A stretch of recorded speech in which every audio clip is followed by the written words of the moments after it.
Tiger Jairam यानी कोहराम। Tiger Jairam मतलब एग्रेशन। टाइगर जयराम एक और मायने युवाओं की धड़कन और जान। टाइगर जयराम यानी सिस्टम, सत्ता, पक्ष विपक्ष के लिए टेंशन। साथियों सलाम, नमस्ते, सत श्री अकाल और जय भीम जोहार।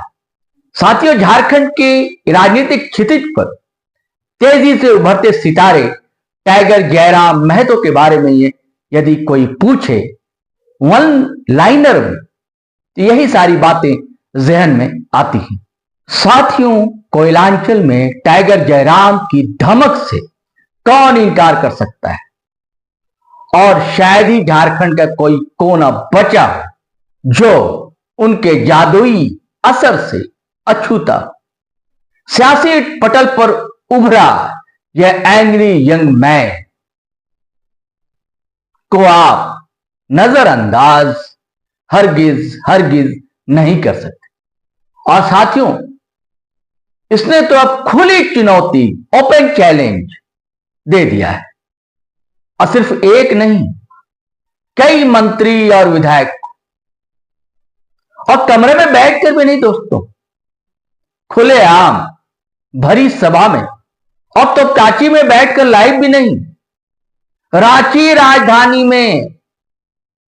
राजधानी में भरे हॉल में आमने सामने मंत्रियों और विधायक को चुनौती दे डाली।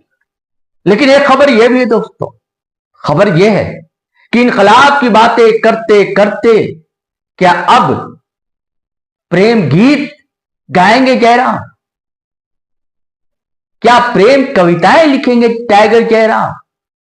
टाइगर और प्रेम कविताएं आपको अजूबी सी बात लग रही होगी, लेकिन दोस्तों इस वीडियो की कहानी यही सब कुछ तो बताती है।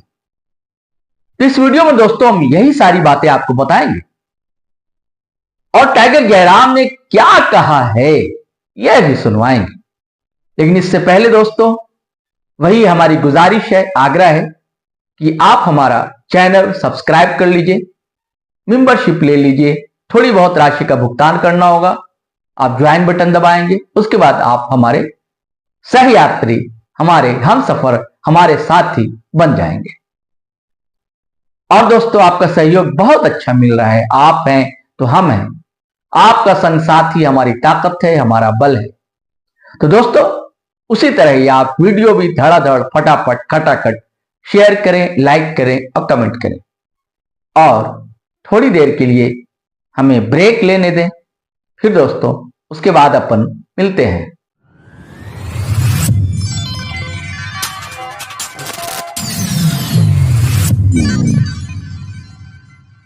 जी साथियों, सही सुना आपने, टाइगर जयराम महतो ने आखिर आमने सामने आंखों में आंखें डालकर चुनौती दे डाली, और झामुमो यानी कि जेएमएम, कांग्रेस, भाजपा सभी के विधायक के सामने ही नहीं, बल्कि हेमंत सरकार के कई मंत्रियों के सामने ओपन चैलेंज, और चू तक ना निकली किसी की, बगले झांकने लगे सारे विधायक और मंत्री, चुपचाप सिर्फ सुनते रहे। दोस्तों दरअसल द फॉलो अप का कॉन्क्लेव था, बड़ा चर्चित पोर्टल है, चैनल है यूट्यूब का, तो उनका पहली बार कॉन्क्लेव था, और उसी में सारे मंत्री, विधायक, बुद्धिजीवी, कई नेता, कार्यकर्ता, पत्रकार शामिल थे, और वहीं मौजूद थे टाइगर जयराम और ये सारे मिनिस्टर्स, एमएलएज। तो चलिए अब सुनिए कि टाइगर जयराम ने क्या दहाड़ा है, किसको ललकारा है, और क्या हुंकार भरी है, और कैसे पिन ड्रॉप साइलेंस उस सभागार में छा गया। आप खुद सुन लीजिए दोस्तों, मैं क्या कहूं। अपना एक अनुभव बताना चाहूँगा। हालांकि ऐसे मंचों पे जहाँ एकेडमिक लोग आके सुन रहे हैं, इंटेलेक्चुअल लोग आके सुन रहे हैं, नहीं बोलना चाहिए, लेकिन मुझे मेरा जो कैरेक्टर है वो सबके सामने मैं आपको बताना चाहूँगा। ये बेरमो कठारा की घटना है। वहाँ एक व्यक्ति का अटेंडेंस रोक दिया जाता है, पंच ब्लॉक कर दिया जाता है, जो नौकरी का प्रावधान होता है कोलियरी में।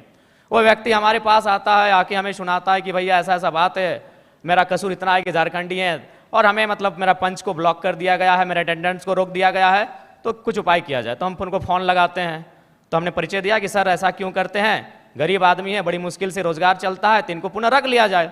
तो उधर से आवाज़ आई कि आप कौन बोल रहे हैं? तो हमने कहा कि हम जयराम कुमार महतो बोल रहे हैं, वर्तमान में गिरिडीह लोकसभा लड़े हैं। तो बोला नहीं, आपसे हम परिचित नहीं है। तो हमें लगा कि शायद वो विधायक या सांसद की पैरवी सुनना चाहते हैं।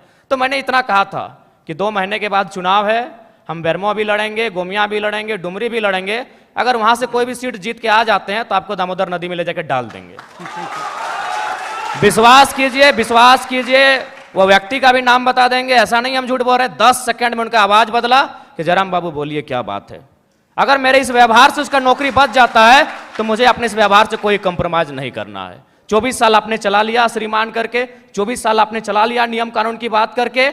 हमें लगता है कि एग्रेसिव गवर्नमेंट आनी चाहिए और मेरा यही एग्रेशन मुझ में रहेगा।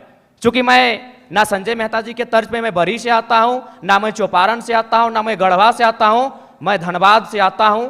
मैं एक घटना सुनाता हूं सुरेश महतो की, और विधायक मैडम बैठी हैं, हालांकि उस समय वो बहुत किस्सा पुराना है। वो झरिया विधानसभा की घटना है, वो भोरा क्षेत्र की घटना है। एक व्यक्ति है, उनका नाम है सुरेश महतो, मैं उस कौम का बेटा हूं। एक व्यक्ति थे, उनका नाम था सुरेश महतो, मैं उस कौम का बेटा हूं। उनको मारा गया था, उनकी सांसें थी, उनके दोनों पांव को काटा गया था। उनकी सांसें चल रही थी, उनके दोनों हाथ को काटा गया था। उनकी सांसें चल रही थी, उनके दोनों आंख को निकाला गया था। इसीलिए मैं मीठी बात करने नहीं जानता। मुझे लगता है एग्रेशन से राज्य को बदलूंगा। मैं उस कौम से आता हूं, मैं उस क्षेत्र से आता हूं जहां हमने सिर्फ कत्लेआम देखा है। झारखंड हमने बनाया है भैया।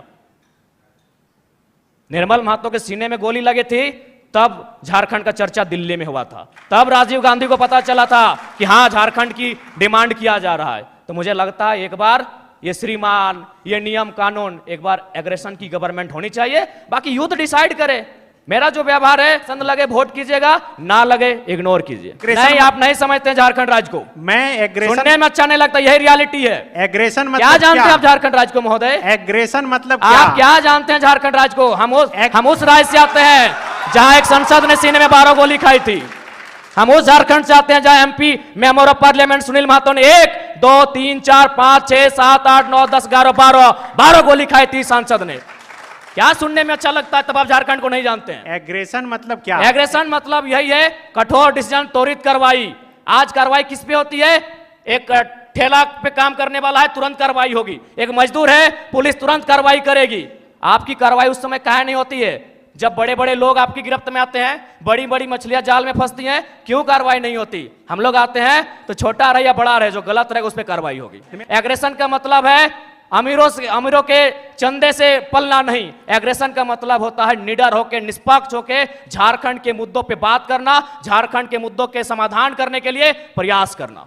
एक सवाल, आज राजभवन में लोग धरने पर बैठे हैं, मुख्यमंत्री के आवास पे लोग धरने बैठे हैं, आज सीजीएल के जेएसएससी कार्यालय के बाहर लोग धरने पर बैठे हैं। आंदोलन रोज होता है, लेकिन जयराम महतो एक 50 लड़कों के आंदोलन से आज सीएम का फेस बन के कैसे सामने आया? इस सवाल का उत्तर कोई दे।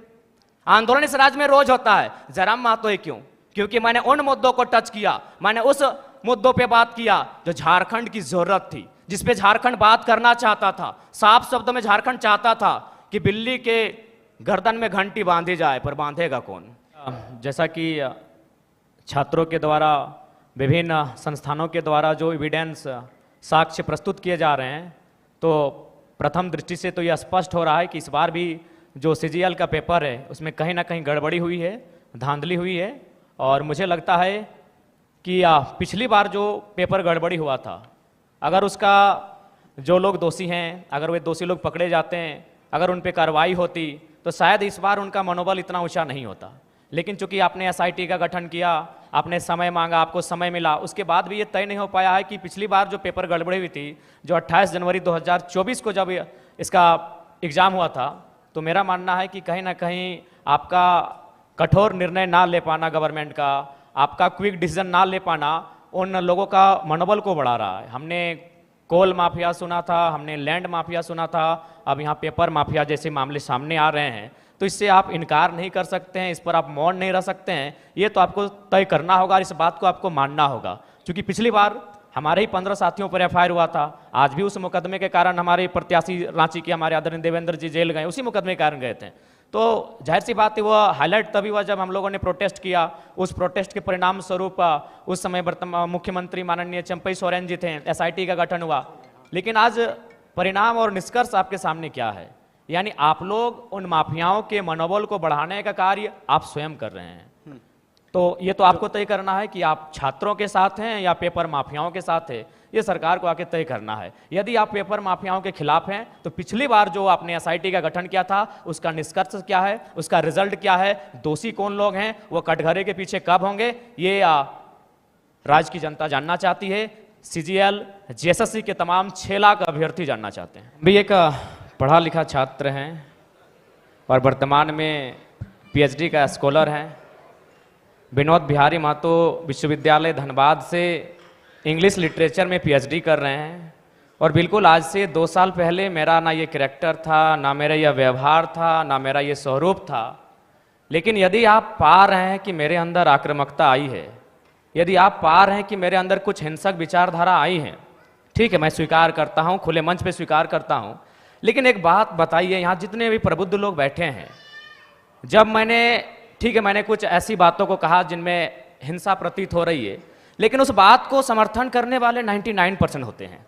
जैसे हाल ही फिलहाल आपको मेरा बाघमारा का वो वीडियो क्लिप पूरे देश में वायरल हो रहा है, जिसमें मैं एक बोतल को टेबल में पटक रहा हूं। उस वीडियो को जो अपने आप को सो कॉल्ड पढ़े लिखे मानते हैं, उन्होंने कहा कि नहीं ये गलत है, लेकिन 99% लोगों ने कहा कि नहीं ये सही है, ये लड़का ठीक कर रहा है। अब सवाल ये है कि ठीक है, मेरी बातों में हिंसा है, लेकिन हिंसा की विचारधारा को 99% लोग पसंद क्यों कर रहे हैं? ये इस राज्य का सबसे बड़ा कारण है। यानी इसका कारण ये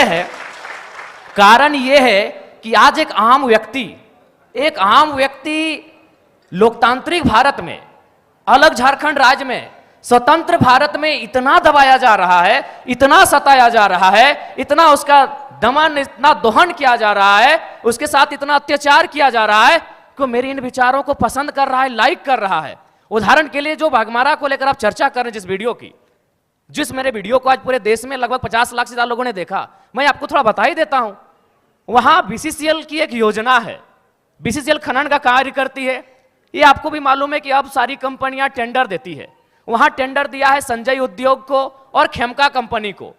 वहां जो मजदूर हैं 2018 से काम कर रहे हैं, यानी 6 साल है, 6 साल से उनका वेतन वही का वही है। और सबसे ताज्जुब और हैरत की बात है कि उनका एचपीसी वेतन 32,000 होता है। ताज्जुब कीजिएगा और लोकतंत्र के होने पे शर्म भी कीजिए, उनको 6,000 वेतन मिलता है। उससे भी ताज्जुब की बात है कि ना बीसीसीएल जिम्मेवारी ले रही है कि ये किनके वर्कर हैं, और ना ही खेमका और संजय उद्योग जिम्मेवारी ले रही है ये किनके वर्कर हैं। उससे भी ताज्जुब की बात है, उनको जो पेमेंट मिलता है, 4,000 मिलता है, 6,000 मिलता है, वो पेमेंट ना बीसीसीएल दे रही है, ना संजय दे रही है, ना खेमका दे रही है। तो बताइए किसका खून नहीं खोलेगा? मैं बनावटी इंसान नहीं हूं। उस मीटिंग में 52 मिनट डिस्कशन हुआ था, मैंने 52 मिनट के बाद मुंह खोला था, और ये तो मीडिया चल रही थी और कैमरा में कैच हो रहा था, इसीलिए मैंने बोतल को टेबल में पटका। मां कसम हम किसी के मुंह में पटकते, आपके पांव तले जमीन खिसक जाएगी। जब आपने छेड़ा है तो सुन लीजिए। यही विनोद बिहारी विश्वविद्यालय में एक कंपनी, एक एजेंसी ने टेंडर लिया है। मजदूरों को ज्वाइनिंग लेटर के साथ साथ रिजिग्नेशन लेटर पे साइन करा गया। इस भारत में कहां होता है यार? मैं आक्रामकता की बातें करता हूं, कारण कौन है? रिजिग्नेशन लेटर पे साइन कराया गया है, कौन देगा उत्तर? भारत देश में 4 स्तंभ है कहने को, न्यायपालिका, कार्यपालिका, विधायिका, पत्रकारिता। कौन रिस्पॉन्सिबल है कि ज्वाइनिंग? ताजुब की बात है, ज्वाइनिंग लेटर भी मिला है और उनको साइन भी करा लिया है। क्या बोलते हैं आप? रिजिग्नेशन लेटर, रिजाइन लेटर में भी साइन करवाया गया है। और एक घटना गोमिया की, जब मेरा सभा था बेरमो में, वो लड़का आया, उसने कहा कि जो एजेंसी है उनको पेमेंट देना होता है 20,000, लेकिन मेरा शर्त है उनका कि 20,000 आपके अकाउंट में देंगे, आपको 8,000 रिटर्न करना होगा, नहीं तो नौकरी से निकाल देंगे। उसके बाद भी अगर आपका खून नहीं खोलता है तो आप बनावटी लोग हैं, असल लोग नहीं है। अगर आप चाहते हैं मेरे अंदर की आक्रामकता कम हो, आप चाहते हैं मेरे अंदर की उग्र भावना कम हो, तो आज प्रबुद्ध लोग बैठे हैं। आज माननीय मंत्री दीदी बैठी हैं, आज माननीय मंत्री महोदय बैठे हैं, मंत्री 3-3 मंत्री बैठे हैं, आज प्रदेश अध्यक्ष महोदय बैठे, सांसद महोदय बैठे हैं, झारखंड मुक्ति मोर्चा के फिलहाल पालनहार हैं बैठे, आज विधायक मैडम बैठी हैं, यहां भी एक विधायक बैठे हैं, यहां भी एक विधायक बैठे हैं। ये लोग तय करें कि इस प्रकार का जुल्म, शोषण, अत्याचार एक आम व्यक्ति पे, यानी जो लोग हाशिए पर हैं, जो लोग निम्न स्तर पे हैं, उनके साथ अन्याय नहीं होगा। जयराम महतो प्रेम की कविताएं लिखेगा, इनकलाब की बातें नहीं करेगा।